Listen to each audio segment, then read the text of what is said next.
সাংবাদিকদের সর্বোচ্চ সুরক্ষা দেওয়া উচিত। সাংবাদিকদেরকে মারা হয়েছে বা মারা হইতেছে, এটা গণতন্ত্রের জন্য হুমকি। সাংবাদিক অনেক নির্যাতন হয় দেশে। সাংবাদিক যারা এরা হচ্ছে দেশের আয়না, এদেরকে যেভাবে অত্যাচার নিপীড়ন নির্যাতন করা হচ্ছে এটা আসলে গণতন্ত্রের জন্য হুমকি এবং দেশের জন্য হুমকি।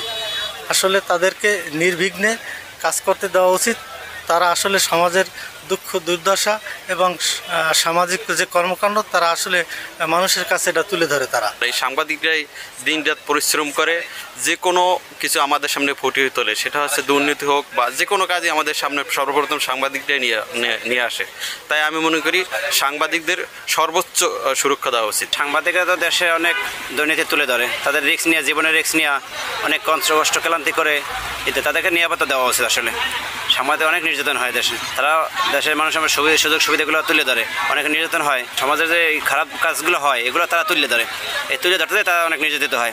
তাদের মাধ্যমে আমরা বিভিন্ন ধরনের নিউজ পেয়ে থাকি, দেশে কোন জায়গায় কী হচ্ছে তাদের মাধ্যমে আমরা পেয়ে থাকি।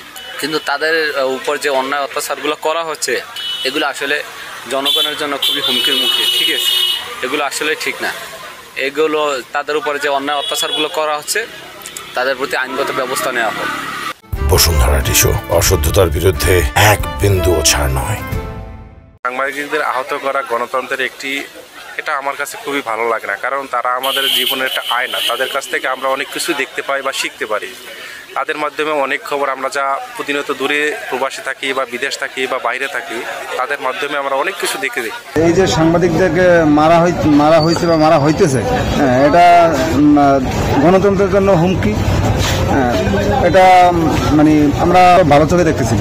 জঘন্য খারাপ কাজ করেছে এটা, যেহেতু একজন সাংবাদিক তিনি সমাজের একজন নীতিবান ব্যক্তি এবং সত্যনিষ্ঠ বস্তু সে এরকমভাবে সংবাদ পরিবেশন করে খবর কোথায় কী কোনো ঘটনা সে পরিবেশন করে, সেইটার মাধ্যমে এরকমভাবে জনগণের উপকৃত হয়।